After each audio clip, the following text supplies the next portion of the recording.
हाँ, आप अपनी स्क्रीन पे देख सकते हैं कि हम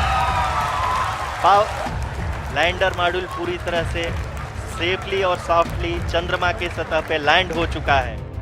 ప్రధానమంత్రి జీ నమస్కార్. భారత్ చంద్రయాన్ 3 ఈ రోజు అంటే ఆగస్టు 23 సాయంత్రం 6:04 చంద్రునిపై సాఫ్ట్ ల్యాండింగ్ అవ్వబోతుంది.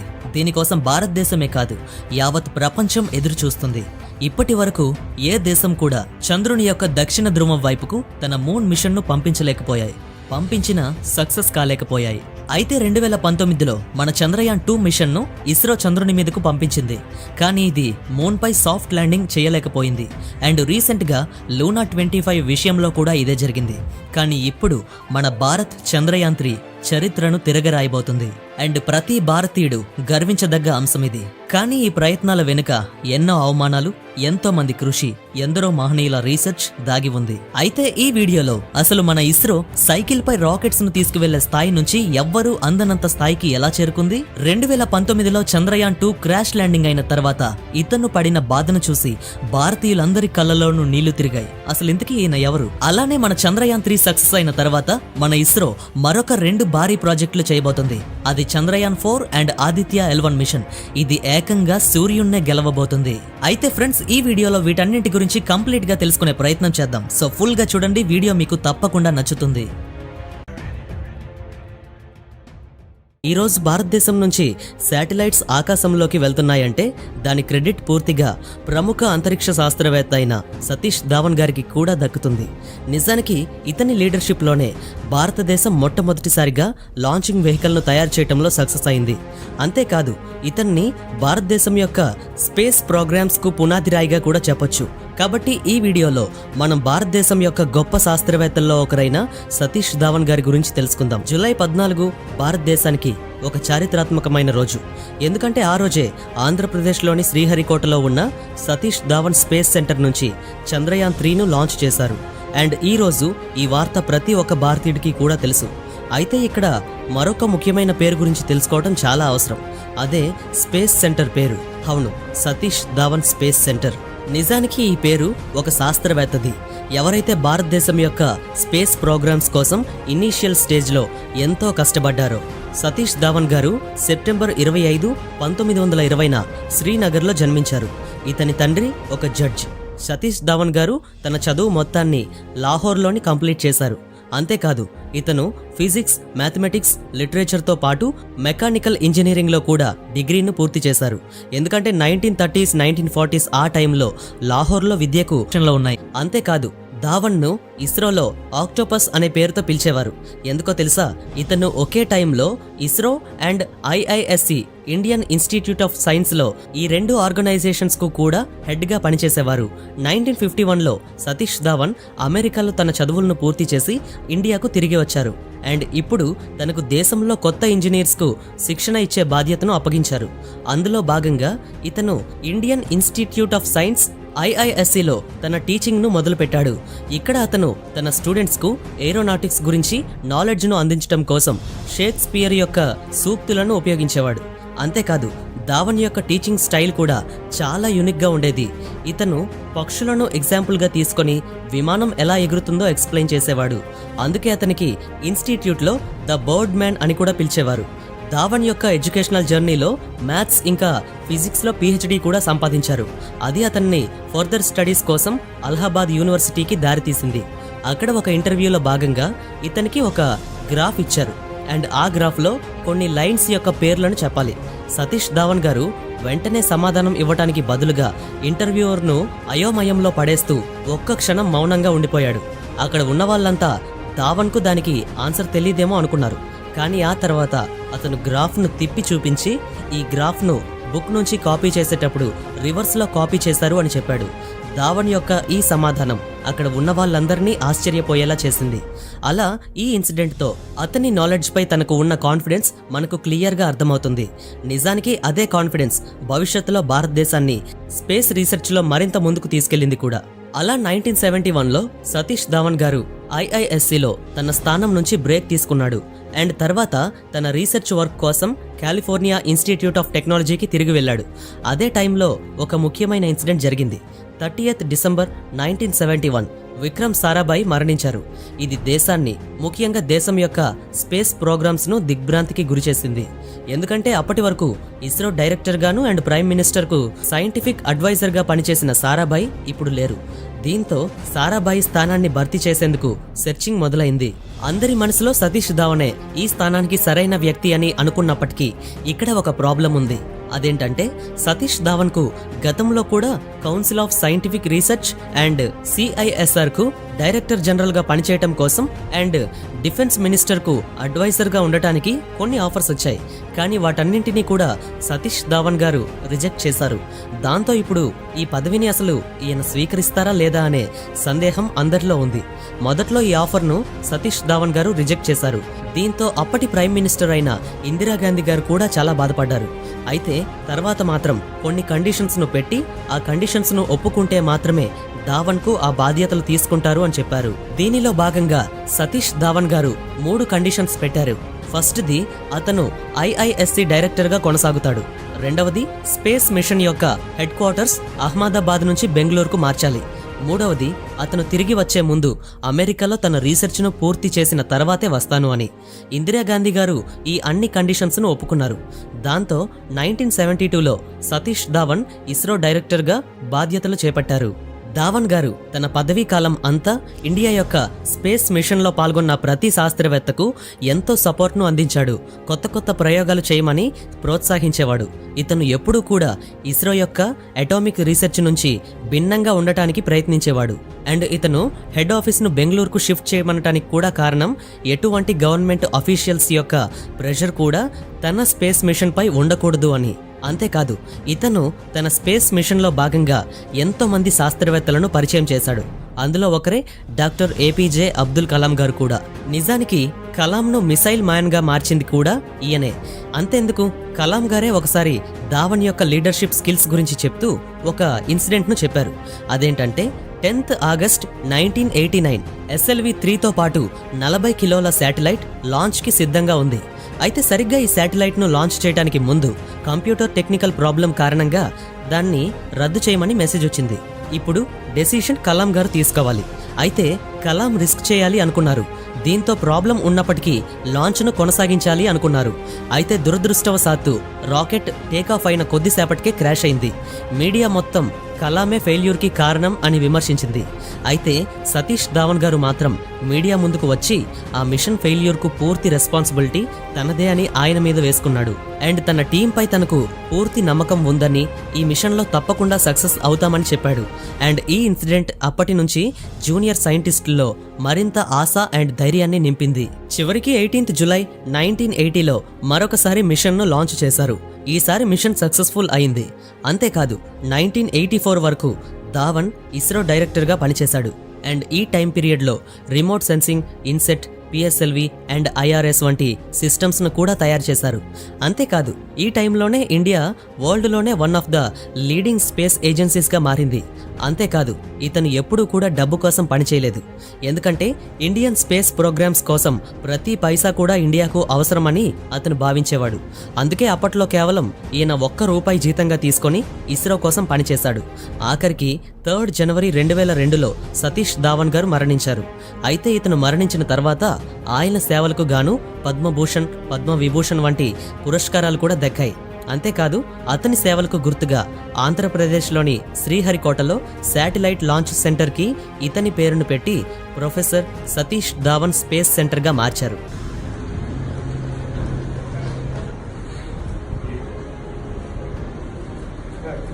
K.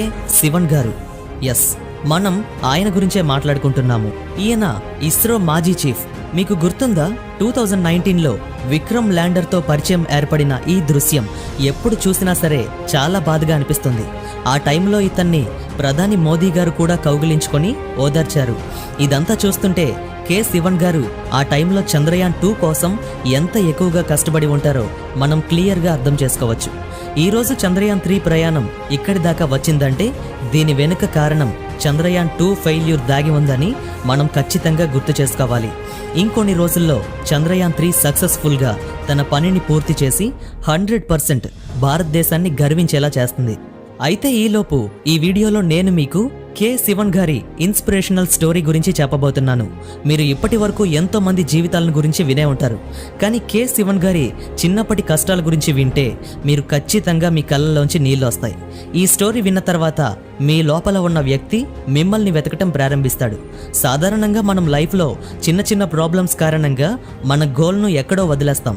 అలా వదిలేసి నాకు ఈ సమస్య ఉంది, ఆ సమస్య ఉంది, అందుకే నేను ఇది చేయలేకపోయాను, నా దగ్గర ఇది లేదు అది లేదు అని చిన్న చిన్న సాకులు చెప్పి తప్పించుకుంటూ ఉంటాం.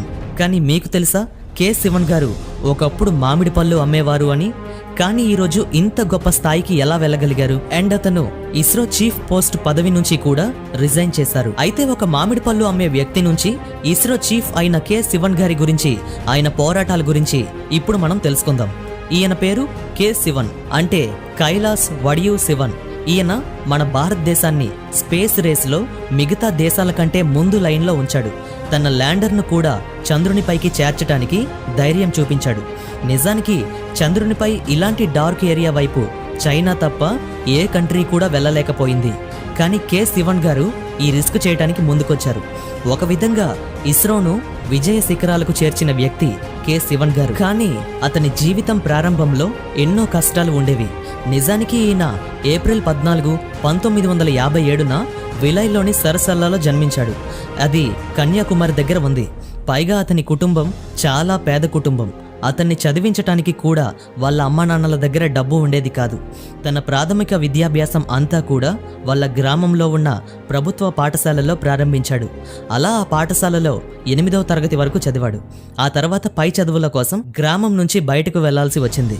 కానీ అతని తండ్రి దగ్గర ఇతనికి ఇవ్వటానికి అంత డబ్బులు లేవు. అందుకే అప్పటి నుంచి శివన్ గారు తన ఫీజును తానే కట్టుకోవాలని నిర్ణయించుకున్నాడు.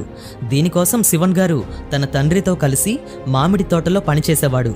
ఆయన అప్పుడప్పుడు చెప్తూ ఉంటారు, నేను ఇంట్లో ఉన్నప్పుడు మా నాన్న వేరే పని వాళ్లను పని చేయటం కోసం పిలిచేవాడు కాదంట, స్వయంగా అతన్నే పనిలో పెట్టుకునేవాడంట.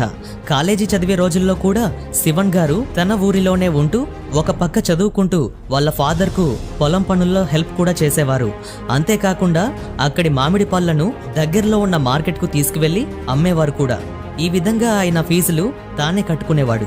చివరిగా 12వ క్లాసులో మంచి ర్యాంక్ సాధించాడు. అయితే ఇప్పుడు మరింత పై చదువులు చదువుకోవాలని అనుకున్నాడు. కానీ దీనికోసం చాలా డబ్బు కావాలి. ఒక పక్క చూస్తే వాళ్ళది నిరుపేద కుటుంబం. అంత డబ్బులు లేకపోవడంతో అతని తండ్రి స్వయంగా అతనికి ఇంటి దగ్గరే కాలేజీ చదువులు నేర్పించసాగాడు. శివన్ గారు కూడా తన తండ్రి దగ్గరే అంతా చదువుకున్నాడు. ఈ విధంగా శివన్ గారు ఒక పక్క ఇంట్లోనే చదువుకుంటూ మరో పక్క ఇంటి పనుల్లో కూడా ఎంతో హెల్ప్ చేసేవారు. హిందూ కాలేజీలో ఈయన బీఎస్సీ చేస్తున్నప్పుడు కేవలం అతను ధోతి, కుర్తా మాత్రమే ధరించేవాడు. ఆ టైంలో శివన్ గారి దగ్గర చెప్పులు కూడా ఉండేవి కాదు. నిజానికి వాళ్ళ తండ్రి దగ్గర ఈయనకు చెప్పులు కొనివ్వటానికి కూడా డబ్బులు లేవు. కానీ ఈయనలో ఇన్ని లోపాలు ఉన్నప్పటికీ శివన్ మాత్రం చాలా తెలివైన స్టూడెంట్. మ్యాథ్స్ పేపర్లో అయితే ఏకంగా 100కు 100 మార్కులు తెచ్చుకునేవాడు. అంతకుముందు వాళ్ళ కుటుంబంలో ఎవ్వరూ ఇంతగా పెద్దగా చదువులు చదువుకోలే. అందుకే ఈయన తన కుటుంబంలో మొదటి గ్రాడ్యుయేట్ అయ్యాడు. అలా ఆ టైంలో ఆయన గ్రాడ్యుయేషన్ టైంలోనే శివన్ గారు తన గోల్ ఏంటో డిసైడ్ చేసుకున్నారు. అప్పుడు ఫైనల్గా ఆయన ఫిక్స్ అయ్యారు తన గోల్ మ్యాథ్స్ వైపు కాదు, సైన్స్ వైపు అని. ఆ తర్వాత చదువుల కోసం ఆయన MITకి వెళ్ళాలని నిర్ణయించుకున్నాడు. పైగా అతని అకాడమిక్ రికార్డు కారణంగా అందులో స్కాలర్షిప్ కూడా సాధించాడు. అండ్ అక్కడి నుంచి తన బీటెక్ని పూర్తి చేశాడు. ఆ తర్వాతే తాను మొదటిసారి చెప్పులు వేసుకున్నానని చెప్పారు. మద్రాస్ ఇన్స్టిట్యూట్ ఆఫ్ టెక్నాలజీకి చదువుకోవటానికి వెళ్ళినప్పుడు అక్కడ అతను మొదటిసారి ప్యాంట్ ధరించారు. 1980 నుంచి బీటెక్ పూర్తి చేసిన తర్వాత శివన్ గారు ఏరోస్పేస్ ఇంజనీరింగ్లో masters and Indian institute of science నుంచి డిగ్రీని పొందారు. 1982లో తన డిగ్రీని పూర్తి చేసే టైంకు శివన్ గారు ఒక తెలివైన శాస్త్రవేత్తలాగా మారారు. ఇలా ఆయన మామిడి పళ్ళు అమ్ముతూ సైంటిస్ట్గా మారేంత దాకా, అది కూడా 70-80 దశాబ్ద కాలంలో, అంటే ఈయన ప్రయాణం ఇలా కొనసాగుతూ వచ్చింది. ఆ తర్వాత 1982లో ఇస్రోలో ఈయనకు ఉద్యోగం వచ్చింది. అదే టైంలో ఇస్రో PSLV రాకెట్పై పనిచేస్తూ ఉంది. అక్కడ అతను ఒక ఏషియా సాఫ్ట్వేర్ను క్రియేట్ చేశాడు. అది అందరికీ చాలా బాగా నచ్చింది. భూమి యొక్క కక్షలో SLV రాకెట్ను స్థాపించటంలో ఇది చాలా బాగా సహాయపడింది. అంతేకాకుండా కె శివన్ గారు ఈ సాఫ్ట్వేర్కు సితారా అని పేరు కూడా పెట్టారు. అతని సాఫ్ట్వేర్ చాలా ఫేమస్ అయింది. అండ్ ప్రపంచం మొత్తం ఇతని గురించి మాట్లాడటం ప్రారంభించింది. అలా ఇస్రో ప్రపంచ దేశాలు అన్నింటిలో ముందు ఉంటూ పిఎస్ఎల్వి అండ్ జిఎస్ఎల్వి డెవలప్ చేయడానికి ప్రయత్నిస్తూ ఉన్నారు. జిఎస్ఎల్వి అంటే జియో సింక్రోనాల్ శాటిలైట్ లాంచ్ వెహికల్. అలా 2001 ఏప్రిల్ 18వ రోజున జిఎస్ఎల్విని పరీక్షించారు. కానీ అది ఆ రోజు ఫెయిల్ అయింది. శాస్త్రవేత్తలు కోరుకున్న ప్రదేశానికి అది చేరుకోలేకపోయింది. ఆ తర్వాత దీని బాధ్యతను శివన్ గారికి అప్పగించారు. ఎందుకంటే ఈ విషయంలో ఆయన రికార్డు బాగానే ఉంది. ఈయన ఇస్రోను డిసప్పాయింట్ చేయలేదు. దీంతో ఆయన ఎంతో కష్టపడి రాత్రి పగళ్ళు హార్డ్ వర్క్ చేసి ప్రతి ఒక్కరి కల నెరవేరేలాగా జిఎస్ఎల్విని సక్సెస్ఫుల్ గా పరీక్షించారు. ఈ విజయం తర్వాత ఆయన్ను ఇస్రో రాకెట్ మ్యాన్ అని పిలవటం ప్రారంభించింది. దీని తర్వాత ఇస్రో శివన్ గారికి మరొక ముఖ్యమైన బాధ్యతను ఇచ్చింది. అదే రీయూసబుల్ రాకెట్. ఇప్పటి వరకు మన అంతరిక్షంలో వెళ్లే రాకెట్స్ అన్నీ కూడా వెళ్లి తిరిగి వచ్చేవి కావు. అయితే ఇస్రో ఇలాంటి రాకెట్స్ ను క్రియేట్ చేయాలని భావించింది. ఏవైతే రాకెట్స్ మళ్ళీ తిరిగి భూమి మీదకి రాగలవు. ఇది చాలా ఇన్నోవేటివ్ ఐడియా అండ్ ఇది సక్సెస్ అవ్వాలంటే చాలా కష్టమైన పని కూడా. ఎందుకంటే ఇప్పటి వరకు ఏ దేశం కూడా ఇలాంటివి తయారు చేయటంలో సక్సెస్ కాలేదు. ఇదంతా స్పేస్ ఎక్స్ ఆవిష్కరణ కంటే ముందున్న కథ. ఈ మిషన్లోని పనిచేస్తున్నప్పుడే శివన్ గారు 2006లో ఐఐటి బాంబే నుంచి ఏరోస్పేస్ ఇంజనీరింగ్ పిహెచ్డిని కూడా పూర్తి చేశారు. అలా అతను లాంచ్ వెహికల్ ఫ్యూయల్ ప్రొడక్షన్ శాఖకు హెడ్ అయ్యారు. అక్కడ పనిచేస్తూనే చాలా ఆశ్చర్యంగా కేవలం 1 సంవత్సరం కూడా కాలేదు, అంతలోనే మరొక ప్రమోషన్ను సాధించారు. ఆ ప్రమోషన్ ఇంకేంటో కాదు, Vikram Sarabhai launch vehicle department హెడ్గా నియమించబడ్డారు. ఈ విభాగం ప్రయోగ వాహనాలకు సంబంధించింది. ఇక్కడ కూడా అతను 1 సంవత్సరం తర్వాతే మళ్ళీ ఇంకొక ప్రమోషన్ను సాధించాడు. ఎందుకంటే ఆ టైంలో అంతకుముందు ఇస్రో చీఫ్ అయిన ఏఎస్ కిరణ్ గారు పదవీ విరమణ చేయాల్సిన టైం వచ్చింది. అందుకే ఇస్రో బాధ్యతలు ఈయనకు అప్పగించబడ్డాయి. సో ఫైనల్ గా శివన్ గారు ఇస్రోకు కూడా చీఫ్ అయ్యారు. ఈయన హెడ్ గా ఉన్నప్పుడు ఇస్రో ఎన్నో పెద్ద పెద్ద మిషన్స్ ను కండక్ట్ చేసింది. దీనిలో భాగంగా 2017 ఫిబ్రవరి 15 నాటికి 104 శాటిలైట్స్ ను అంతరిక్షంలోకి పంపి రికార్డు సృష్టించింది. ఈయన చేసిన కృషి వల్ల కేవలం ఇస్రో డెవలప్ అవటం మాత్రమే కాకుండా ప్రపంచ దేశాల్లో అన్నింటి నుంచి ఎంతో గొప్ప కీర్తిని కూడా సాధించింది. దీని తర్వాత ఇస్రో యొక్క అతి పెద్ద మిషన్ చంద్రయాన్ 2. అలా ఫైనల్ గా చంద్రయాన్ 2ను 2019 జూలై 22న అంతరిక్షంలోకి పంపించారు. సెప్టెంబర్ 2 వరకు అంతా బాగానే ఉంది. చంద్రయాన్ 2 2 భాగాలుగా విభజించబడింది. మొదటి భాగం ఆర్బిటర్, అంటే ఇది చంద్రుని కక్షలోకి వెళ్ళబోతుంది. రెండవది ల్యాండర్, ఇది చంద్రునిపై దిగబోతుంది. ల్యాండర్ చంద్రునిపై ల్యాండ్ చేయబోతున్న టైంలో చంద్రునికి సరిగ్గా 2.1 కిలోమీటర్ల దూరంలో ఉన్నప్పుడు ఇస్రో నుంచి కనెక్షన్స్ ఆగిపోయాయి. అండ్ చంద్రయాన్ 2 యొక్క ల్యాండింగ్ సాఫ్ట్ ల్యాండింగ్ కాకుండా క్రాష్ ల్యాండింగ్ జరిగింది. అలా ఈ విధంగా చంద్రునిపై చంద్రయాన్ 2ని దింపాలి అనుకున్న శివన్ గారి కలలాగానే మిగిలిపోయింది. దీంతో అతను చాలా డిసప్పాయింట్కు గురయ్యాడు. అతని కళ్ళలోంచి నీళ్లు రావటం చూసి అందరూ మరింతగా బాధపడ్డారు. ఇలా ఈ విధంగా శివన్ గారి లైఫ్ అంతా కూడా ఎన్నో పోరాటాలతో నిండిపోయింది. ఫ్రెండ్స్, కోరిక అండ్ క్యూరియాసిటీ అనేవి ఎప్పటికీ పూర్తి అనే పేరు తీసుకొని 2 విషయాలు. విశ్వం గురించి మనం ఎంత ఎక్కువగా తెలుసుకుంటామో తెలుసుకోవాలన్న క్యూరియాసిటీ ఇంకా పెరుగుతూనే వస్తుంది. అయితే చంద్రుని తర్వాత సూర్యుడిని జయించేందుకు ఇస్రో సిద్ధమవుతుంది అన్న విషయం మనందరికీ తెలిసిందే. చంద్రయాన్ 3 తర్వాత సూర్యుని కోసం దీన్ని ప్రయోగించబోతున్నారు. ఆ మిషన్ పేరు ఆదిత్య L1. దీని గురించి మీకు పూర్తిగా తెలిస్తే ప్రతి భారతీయుని తల పైకి ఎత్తుకోవాలని చెప్తారు. 2023 జూలైలో ఇస్రో తన బాహుబలి చంద్రయాన్ 3ని స్టార్ట్ చేసింది. ఇది చంద్రుణ్ణి అరచేతిలో పెట్టుకునే ప్రయాణంలో ముందుకు సాగింది. అండ్ ఆగస్టు 23న చంద్రయాన్ 3 యొక్క విక్రమ్ ల్యాండర్ చంద్రుని భూమిపై ల్యాండ్ అవ్వబోతుంది.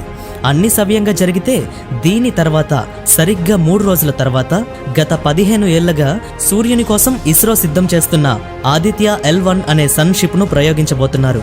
ఫ్రెండ్స్, ఇంతకు ముందు NASA August 12, 2018న pak solar probe అనే అంతరిక్ష నౌకను ప్రయోగించింది. ఇది భూమికి 15 కోట్ల కిలోమీటర్ల దూరంలో ఉన్న సూరజ్ అనే నక్షత్రం గురించి అనేక రహస్యాలను ఆవిష్కరించింది. ఈ వ్యోమ నౌక 100 తుఫానులు అండ్ 6 ఇలాంటి భయంకరమైన శబ్దాలను రికార్డ్ చేసింది. ఏదైతే విన్న తర్వాత ప్రతి ఒక్కరూ ఆశ్చర్యపోతారో. ప్రెసెంట్ ఒక్క భారతీయులే కాదు, యావత్ ప్రపంచం దృష్టి అంతా కూడా ఇస్రో పైనే ఉంది. ఈ విధంగా ఇస్రో మరొక అద్భుతమైన సృష్టికి సంబంధించిన నవీకరణను అందించింది. దాని ప్రకారం వారు తమ సన్షిప్ పేలోడ్ యొక్క పరీక్షను పూర్తి చేశారు. ఇప్పుడు ఈ వ్యోమనౌక తన ప్రయాణానికి సిద్ధంగా ఉన్నది. కాబట్టి భారతదేశం యొక్క లక్ష్యం ఏమిటి అండ్ సన్షిప్ ఆదిత్య L1 ఎప్పుడు లాంచ్ అవుతుంది, ఇవన్నీ తెలుసుకోవాలంటే వీడియోని లాస్ట్ వరకు చూడండి. ఫ్రెండ్స్, ఈ సోలార్ సిస్టమ్ సృష్టికర్త సూర్యుడు. ఈ సూర్యుడు కేవలం ఒక అగ్నిబంతి మాత్రమే కాదు. సూర్యుని కారణంగా సౌర వ్యవస్థలోని ప్రతి గ్రహం నేడు ఉనికిలో ఉన్నాయి. సూర్యుడు తన గురుత్వాకర్షణ పరిమితిలో అన్ని గ్రహాలను ఉంచాడు. ఇది సూర్యుని చుట్టూ తిరుగుతాయి. సూర్యుని కాంతి వల్ల భూమిపై మనుగడ సాధ్యమైంది. అందువల్ల మన భూమి నుంచి బయటపడి అంతరిక్షంలోకి వెళ్లాలనుకుంటే సౌర వ్యవస్థ యొక్క సృష్టికర్త అయిన మొదట సూర్యుని గురించి మనం స్టడీ చేయాలి. అండ్ సూర్యుడిని స్టడీ చేయడానికి భారతదేశం తన మొదటి సోలార్ మిషన్ ఆదిత్య L1ని త్వరలో లాంచ్ చేయబోతుంది. దీనిపై ఇస్రో ఎన్నో ఏళ్లుగా కృషి చేస్తుంది. కొన్ని రిపోర్ట్స్ ప్రకారం ఇస్రో ఆదిత్య L1 మిషన్తో అన్ని పేలోడ్స్ను పంపించబోతుంది. అంటే పరికరాల పరీక్షలు అన్నీ పూర్తయ్యాయి. ఇప్పుడు వాటిని అంతరిక్ష నౌకలో అమర్చే చివరి ప్రక్రియ కొనసాగుతుంది. ఆ తర్వాత అది చివరిసారిగా టెస్ట్ చేయబడుతుంది అండ్ సూర్యుని కోసం పంపబడుతుంది. అంతా సవ్యంగానే జరిగిందని, అందుకే ఆగస్టు 23న చంద్రయాన్ 3 విక్రమ్ ల్యాండర్ చంద్రునిపై దిగిన 3 రోజుల తర్వాత, అంటే ఆగస్టు 26న లేదా సెప్టెంబర్ మంత్లో ఆదిత్య L1 ప్రారంభించబడుతుంది. దాని తర్వాత అది తన సుదీర్ఘ ప్రయాణంలో ముందుకు కొనసాగుతుంది. అది L1కి చేరుకుంటుంది, అనగా లాంగ్వేజ్ పాయింట్ 1 అని అర్థం. అండ్ సూర్యుణ్ణి అధ్యయనం చేయటం ప్రారంభిస్తుంది.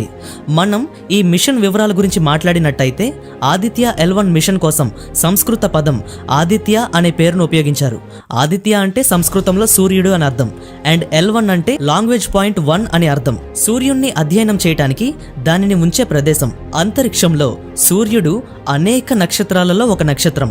అది భూమికి చాలా దగ్గరగా ఉంటుంది. అందువల్ల సూర్యుని కాంతి భూమిని చేరుకోవటానికి కేవలం 8 నిమిషాలే పడుతుంది. అయితే విశ్వంలోని ఇతర నక్షత్రాల కాంతి భూమిని చేరుకోవటానికి దాదాపు 4 సంవత్సరాల సమయం పడుతుంది. అందువల్ల శాస్త్రవేత్తలు ఎప్పుడు సూర్యుని గురించి తెలుసుకోవాలని చాలా క్యూరియాసిటీని కలిగి ఉంటారు. అండ్ ప్రపంచవ్యాప్తంగా అనేక అంతరిక్ష సంస్థలు సూర్యుని గురించి స్టడీ చేయడానికి తమ మిషన్స్ను కూడా పంపాయి. అండ్ అదే టైంలో 2008లో ఇస్రో తన సన్ మిషన్ను కూడా ప్రకటించింది. ఆ టైంలో ISRO visible emission line chronograph అనే పైలట్ను భూమి యొక్క దిగువ కక్షకు పంపించింది. అయితే ఆ తర్వాత ఈ మిషన్లో అనేక మార్పులు చేసి మొత్తం 7 రకాల పేలోడ్స్ను ఒక్కొక్కటిగా అమర్చారు. ఆపై భూమికి 15 లక్షల కిలోమీటర్ల దూరంలో ఉన్న లాంగ్వేజ్ పాయింట్ 1 అనే హ్యాలో కక్షలోకి పంపాలని డిసైడ్ చేశారు. అదనంగా భారతదేశంలోని అనేక పరిశోధనా సంస్థలు కూడా ఈ ప్రాజెక్టులో ఇస్రోతో సంబంధాన్ని కలిగి ఉన్నాయి. అంటే ఇస్రోకు NASA and European space agency నుంచి కూడా కొంత సపోర్ట్ లభించింది. అయినప్పటికీ ఈ మిషన్ను సిద్ధం చేయడానికి ఇస్రోకు 15 సంవత్సరాల టైం పట్టింది. మనం లాంగ్వేజ్ 1 పాయింట్ గురించి మాట్లాడినట్టయితే 2 వ్యతిరేక అంతరిక్ష వస్తువుల గురుత్వాకర్షణ, దాని కక్షల్లో వాటి మధ్య ఉన్న చిన్న చిన్న వస్తువులను తరలించడానికి అవసరమైన సెంట్రిపెటల్ ఫోర్స్ను సృష్టించే కొన్ని పాయింట్లు లేదా ప్రదేశాలను సైన్స్ కనుక్కుంది. అండ్ ఇంధనాన్ని ఆదా చేయడానికి అంతరిక్ష నౌకలో చాలా సార్లు ఈ శక్తి ఉపయోగించబడుతుంది. మనం భారతదేశం యొక్క సన్ మిషన్ గురించి మాట్లాడుకున్నట్టయితే ఆదిత్య L1 భూమి నుంచి 15 లక్షల కిలోమీటర్ల దూరంలో ఉన్న ఈ లాంగ్వేజ్ పాయింట్ 1 యొక్క కక్షలో వదిలివేయబడుతుంది. ఆ తర్వాత ఆదిత్య L1 వృత్తాకార కక్షలో తిరుగుతూ ఉంటాడు. దానితో ఆదిత్య L1 నిజ సమయంలో అంతరిక్ష వాతావరణాన్ని ఎప్పటికప్పుడు స్టడీ చేయగలుగుతుంది. ఇప్పుడు ఆదిత్య L1ని భూమి నుంచి 15 లక్షల కిలోమీటర్ల దూరంలో ఉన్న ఈ లాంగ్వేజ్ పాయింట్కి ఎలా పంపుతారు? ఈ ప్రశ్న మీ అందరికీ వచ్చే ఉంటుంది. దీనికి సమాధానం ఈ సన్ మిషన్ యొక్క ప్రారంభం కూడా సేమ్ టు సేమ్ మన చంద్రయాన్ 3 మిషన్ లాగానే ఉంటుంది. దీనిలో ఇది భారతదేశం యొక్క PSLVతో లాంచ్ స్టేషన్లో అమర్చబడుతుంది, అనగా పోలార్ శాటిలైట్ లాంచ్ వెహికల్. దాని తర్వాత PSLV రాకెట్ దానిని అంతరిక్షంలోకి నెట్టి భూమి యొక్క కక్షలోకి వదిలివేస్తుంది. అప్పుడు ఈ స్పేస్ షిప్ దీర్ఘవృత్తాకార మార్గంలో భూమి చుట్టూ తిరుగుతున్నప్పుడు మన నుంచి దూరంగా వెళ్ళిపోతుంది. అండ్ ఒక సమయంలో అది భూమి యొక్క కక్ష నుంచి బయటకు వచ్చి నేరుగా L1 పాయింట్కు వెళ్తుంది. అండ్ అక్కడికి చేరుకున్న తర్వాత ఇది చివరి రౌండ్ను వర్తింప చేయటం ద్వారా L1 పాయింట్ కక్షలోకి ప్రవేశిస్తుంది. ఈ పాయింట్ చుట్టూ ఒక వృత్తంలో తిప్పటం ద్వారా అది తన పరిశోధన మిషన్ను అక్కడే ప్రారంభిస్తుంది. అదనంగా ఈ ప్రయాణంలో అంతరిక్ష నౌక ఇంజన్ను భూమి నుంచి దూరంగా పంపటానికి ఇస్రో ప్రధాన కార్యాలయంలో కూర్చున్న శాస్త్రవేత్తల బృందం ఈ ఆదిత్య L1ను ఎప్పటికప్పుడు కంట్రోల్ చేస్తూనే ఉంటారు. అలా స్పేస్ క్రాఫ్ట్ ఇంజన్ను ఆన్ చేయటం ద్వారా L1 యుక్తిని ప్రదర్శిస్తుంది. అది తన నిర్ణీత కక్షలో నిస్సంకోచంగా నడుస్తూ తన గమ్యాన్ని చేరుకుంటుంది. ఆదిత్య L1 తన లక్ష్య ప్రదేశానికి చేరుకోవటానికి 109 రోజుల మేబీ టైం పడుతుంది. ఇది చంద్రయాన్ 3 యొక్క 40 రోజుల ప్రయాణం కంటే 2.5 రెట్లు ఎక్కువ.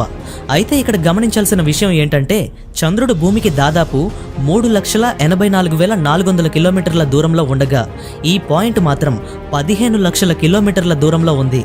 అదే టైంలో ఈ 2 మిషన్స్లోని అంతరిక్ష నౌక యొక్క పదం అంటే దారి ఆ మిషన్ యొక్క మార్గం కూడా చాలా భిన్నంగా ఉంటుంది. అంటే ఆదిత్య L1 చంద్రయాన్ 3 కంటే చాలా పెద్దది అండ్ చాలా సంక్లిష్టమైనది కూడా. అందుకే ఈ మిషన్ను పూర్తి చేయడానికి ఇస్రోకు 15 ఏళ్ల టైం పట్టింది. ఎందుకంటే అటువంటి మిషన్స్లో ఎలాంటి పొరపాట్లు జరగటానికి ఆస్కారం లేదు. ఫ్రెండ్స్, ఇప్పుడు ఆదిత్య L1 మిషన్ లక్ష్యాల గురించి మాట్లాడుకుందాం. సూర్యుణ్ణి అధ్యయనం చేసేందుకు అంతరిక్ష నౌకలో మొత్తం 7 పేలోడ్ పరికరాలను అమర్చారు. ఇది 24 గంటల పాటు సూర్యునిపై అధ్యయనాన్ని కొనసాగిస్తూనే ఉంటుంది. అండ్ డేటా భూమిపై ఉన్న ఇస్రో ప్రధాన కార్యాలయానికి ఎప్పుడూ ట్రాన్స్ఫర్ చేయబడుతుంది. అండ్ ఈ మిషన్ యొక్క ప్రధాన లక్ష్యం అంతరిక్ష వాతావరణాన్ని అధ్యయనం చేయటం. వేడి తుఫానులు లేదా తుఫానులు కాలానుగుణంగా సూర్యుని నుంచి బయటకు వస్తాయని మీ అందరికీ తెలుసు. అవి భూమి యొక్క అయస్కాంత క్షేత్ర వాతావరణంలోకి ప్రవేశించడానికి అనుమతించవు. కానీ భవిష్యత్తులో మనం అంతరిక్ష ప్రయాణం చేసేటప్పుడు ఎక్కడైనా వలస రాజ్యాలకు వెళ్లాల్సి వస్తే మనం ఈ వేడి తరంగాలను ఖచ్చితంగా ఫేస్ చేయాల్సి ఉంటుంది. లేకపోతే అవి మన స్పేస్ షిప్స్ ను తీవ్రంగా దెబ్బతీస్తాయి. అండ్ ఆ స్పేస్ షిప్ లో ఉండే ప్రయాణికుల జీవితాలు కూడా ప్రమాదంలో పడొచ్చు. అందుకే ఆదిత్య L1 ఈ వేడి తుఫానుల వాతావరణాన్ని అండ్ అంతరిక్షాన్ని అధ్యయనం చేస్తుంది. ఇది వేడి తుఫానులు ఎప్పుడు వస్తాయి, ఎంత వేగంగా వస్తాయి, ఇలాంటి వాటన్ని డేటాను తెలుసుకోగలదు. దాని ప్రకారం వాటిని నివారించే టెక్నాలజీని మనం ముందే కనుక్కోగలుగుతాము. ఈ మిషన్ యొక్క 2వ లక్ష్యం ఫోటోస్పియర్ యొక్క బయట పొర అండ్ సూర్యుని పైన ఉన్న వాతావరణాన్ని అధ్యయనం చేయటం. సోలార్ సిస్టమ్ యొక్క బయట భాగం తరచుగా 1 మిలియన్ డిగ్రీల సెల్సియస్ వరకు ఉంటుంది. ఇది సూర్యుని ఉపరితలం కంటే 1000 రెట్లు ఎక్కువ. కాబట్టి సూర్యుని ఉష్ణోగ్రతలో ఇంత మార్పు ఎందుకొచ్చింది? ఇది ఇప్పుడు శాస్త్రవేత్తలకు కూడా చాలా మిస్టరీగా మారింది. సూర్యుని గురించి ఇంకా డీప్గా స్టడీ చేసి దీన్ని ఆవిష్కరించాల్సి ఉంటుంది. ఆదిత్య L1 ఎవరి గురించి ఈ డేటాను మనకు అందిస్తుందంటే సూర్యుని గురించి భారతదేశం మాత్రమే స్టడీ చేస్తుందని మనం అనుకుంటున్నాం. కానీ నిజానికి ప్రపంచంలోని అనేక సంస్థలు వాళ్ళ కంట్రీస్కు సంబంధించి ఈ సన్ మిషన్స్ను చేస్తున్నాయి. అందులో నాసా తన పాకా సోలార్ ప్రోబ్ను 12 ఆగస్టు 2018న సూర్యుని అధ్యయనం కోసం పంపింది. ఖగోళ శాస్త్రవేత్తలు సూర్యుని యొక్క 6 భయంకరమైన శబ్దాలను రికార్డ్ చేశారు. వీటిని వింటే మనం తప్పకుండా ఆశ్చర్యపోతాం. ఈ సౌండ్స్ ను మీరు ఇంటర్నెట్ లో సెర్చ్ చేసి కూడా వినొచ్చు. ఇంకా ఈ ఆదిత్య L1 మిషన్ గురించి మాట్లాడుకోవాలంటే ఎన్నో విషయాలున్నాయి. వీటన్నింటి గురించి మనం ఫ్యూచర్ వీడియోస్ లో డిస్కస్ చేసుకుందాం.